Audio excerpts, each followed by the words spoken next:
Luqman Hakim dilahirkan di Kota Baru, Kelantan dan merupakan produk awal program NFDP. Beliau dikenali selepas menjadi penjaring terbanyak dalam kejuaraan AFC bawah 16 tahun pada tahun 2018. Selepas tu beliau sekali lagi perform dalam kejuaraan AFC bawah 18 tahun dan membantu pasukan negara menjadi naib juara dalam kejuaraan tersebut. Akhirnya beliau diberi tempat dalam Sukan C 2019 di Filipina. Namun dalam Sukan C ni beliau tidak dapat memberikan persembahan yang terbaik lah. Mungkin disebabkan ada lagi senior-senior beliau yang lebih baik daripada prestasi beliau pada masa tu. Dan lebih malang lagi, pasukan Malaysia gagal dalam grouping Sukan C pada masa tersebut. Cerita berkenaan dengan Luqman Hakim ni semakin hangat selepas pemilik kelab KV Kotrik iaitu Vincent Tan bersama-sama dengan Menteri Belia dan Sukan pada masa itu iaitu YB Syed Saddiq telah mengumumkan bahawa KV Kotrik akan memberikan kontrak 5 tahun kepada Luqman Hakim dan menjadi pemain Malaysia pertama yang akan bermain di Liga Belgium.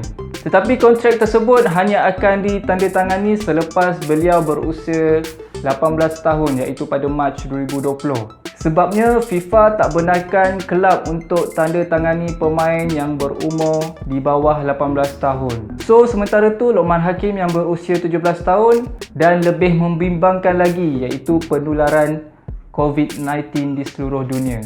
Luqman Hakim bernasib baik selepas Persatuan Bola Sepak Selangor menandatangani beliau di saat akhir sebelum jendela perpindahan pemain Liga Malaysia ditutup pada 15 Mac 2020. Kalau tak, Luqman Hakim ni memang tak ada kelab lah sebelum dia pergi ke KV Kotrik. Luqman Hakim dikatakan mengikat kontrak selama 6 bulan bersama pasukan Selangor dan beliau diletakkan di pasukan Selangor 2 iaitu pasukan pembangunan pasukan Selangor.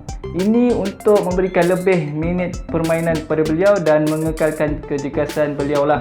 Tetapi baru je 4 perlawanan Liga dilangsungkan, FAM dan MFL telah mengumumkan penangguhan perlawanan Liga Malaysia mulai 16 Mac 2020 disebabkan penularan COVID-19 di Malaysia. Sekaligus pergerakan ke luar negara juga disekat dan cerita berkenaan perpindahan Luqman Hakim ke pasukan Liga Belgium senyap seketika. Pada 9 Jun 2020, kerajaan telah mengumumkan kelonggaran PKP dan memberi kebenaran ke luar negara bagi kes-kes khas. Dan Luqman Hakim pun cakap yang beliau dah dipanggil oleh KV Kotrik untuk terbang ke Belgium. Selangor pula tak ada masalah untuk melepaskan Luqman Hakim.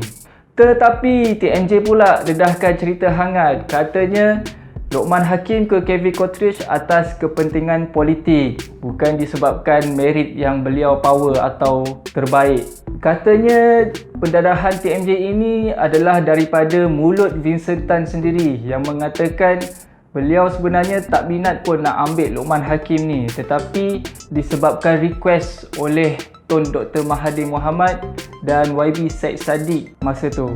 Tengah kecoh dengan pendedahan hangat tersebut, Luqman Hakim mengumumkan yang beliau telah melantik satu ejen yang berpangkalan daripada London iaitu ELEF Sport untuk menjadi ejen beliau dan menguruskan kerjaya beliau semasa di Eropah. Dan tu juga ejen beliau nampak macam power apabila dikatakan Luqman Hakim ni turut diintai oleh pasukan daripada Liga Jerman iaitu Bayern Leverkusen dan pasukan daripada EPL iaitu Newcastle United. So sekarang diorang tengah berunding dengan pasukan-pasukan ni dan Luqman Hakim perlu membuat pilihan sama ada untuk ke Belgium atau ke Jerman atau ke England. Pantas betul ejen ni buat kerja. Dan rundingan ni dijangkakan settle seawal Jun 2020.